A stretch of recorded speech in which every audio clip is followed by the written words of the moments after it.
I just came from my class. It was amazing.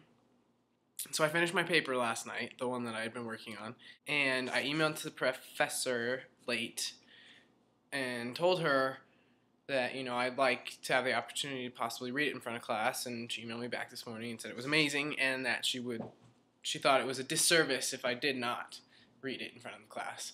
So I ended up reading it in front of the class, and I guess I'll read it for you guys too. Well, thank you for the comments, and based on what people said, I shied away from using the term privilege, as you'll hear, and instead I called it the Checklist of Transgender Positivity. So I'm just going to read my paper from start to finish.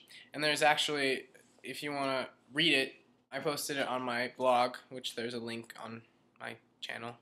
So, yeah, if you'd like to read it. So here goes. The title of my paper is Redefining Privilege, the Checklist of Transgender Positivity. Gender is an unavoidable and omnipresent factor in my life that affects every aspect of my day-to-day living. I would even be so bold as to say that gender is the building block of my life. Why? Because I'm transgender. I was born with the body of a female, but with the mind and soul of a man.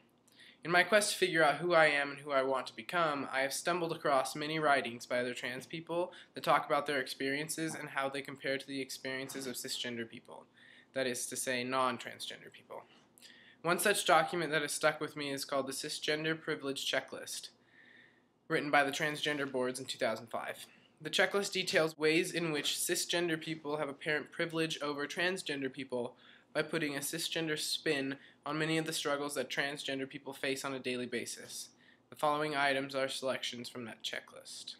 As a cisgender person, it is unlikely that I will be ostracized by my family and friends, fired from my job, evicted from my home, given substandard medical care, suffer violent or sexual abuse, ridiculed by the media, or preached against by religious organizations simply because of my professed identity or perceived incongruent gendered behaviors or characteristics. I can be confident that people will not call me by the wrong name or use improper pronouns when referring to me. I never have to worry about showing identifying documents while at home or abroad for fear of discovery. I added that one. I never suffered the indignation of holding it when both functional and unoccupied public restrooms are available. I never grieve about my lost childhood and adolescence because I was born the opposite sex. I will only experience puberty once. I never worry about potential lovers shifting instantly from remorse to disdain and even violence because of my genitals. I'm unlikely to be questioned about my genitals, even less likely to be touched inappropriately or asked to see them. I never considered hiding my body parts by binding or tucking. If I have a professionally recognized and diagnosed condition, I'm unlikely to be excluded from medical insurance coverage. I can't imagine being forced to spend months and thousands of dollars on a therapist so they can tell me something I already know. I have a better chance of reaching old age without taking my own life. It is unlikely that my family would present me cross-dressed against my living wishes at my funeral. I never worry about passing gender-wise. I'm oblivious to the consequences of failing to do so and consequently losing my cisgender privilege. In fact, I have the privilege of being completely unaware of my own cisgender privilege. That's the end of the list. I can relate to almost every situation presented in this checklist. The realities that face transgender people in our society are difficult and oftentimes very painful. However, I do not like this checklist as a whole because it belittles the cisgender experience while at the same time making the transgender experience out to be extremely negative and depressing. It also seems to elevate the worth of the transgender experience over that of the cisgender experience. Personally, I do not think that any gender has privilege over another. All genders have both positive and negative attributes. Unfortunately, people are often not exposed to the idea that being transgender can also be a very positive experience. It really just comes down to attitude and how you choose to react to what happens to you. With this in mind, I decided to create what I call the Checklist of Transgender Positivity to share why being transgender can be a very positive thing. To complete this, I sought help from other trans people that I have come to know and respect. Our thoughts are as follows. As a transgender individual, I constantly explore the very core of who I am and who I truly want to be. I create who I am despite society's insistence that I be something different. I never ever take the acceptance of a friend, family member, or stranger for granted. I was able to choose my own name and have it reflect the person that I choose to be. I take total ownership of my body, and I rejoice that I can shape it into something that I am comfortable with and that I can love. I can relate to discriminations that both genders face on a regular basis. I have insight into what it is like to live as both genders, and therefore have a unique perspective of the gender binary and where I fall within it. I can still identify with both the straight and the LGBTQI communities, even if I identify as being heterosexual. I'm a member of a very tight-knit community that always has my back, supports me, and accepts me.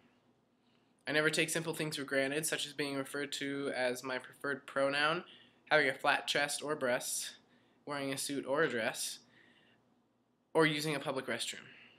I possess integral understanding of the thoughts and perceptions of the opposite gender. I have been granted the ability to combine my experiences in my expected gender roles with those of my chosen gender to be a more well-rounded individual. As a future parent, I can fulfill whatever role my child needs me to be in order to make them feel loved, cherished, and supported.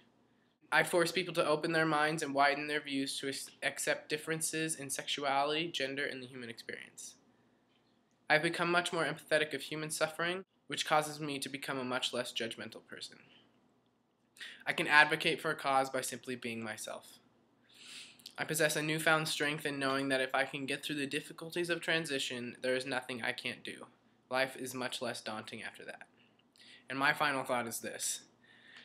I'm transgender not because I cross from one gender to another. On the contrary, I am transgender because I feel that I can look beyond and transcend the limitations of gender and thereby create myself.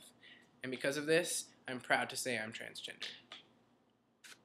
So, got to read that in front of class. And it was probably one of the most empowering experiences of my life.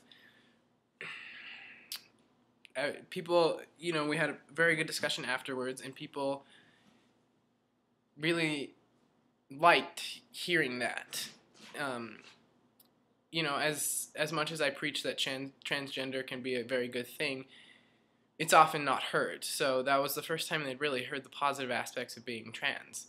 And even my professor was saying how she was almost a little ashamed of herself, not realizing that there were good parts of being trans. Being that she's so educated and she educates on gender. So it was just a really eye-opening experience, both for myself and I hope for my classmates. And again, thank you to everyone who commented back and who gave me some ideas. Definitely would not have been able to compose that without you. So that is the Checklist of Transgender Positivity. I can't even get the title right myself, and I wrote it. So yeah, I'm kind of on a little bit of a high right now for how well things went. So yeah, that was a good day.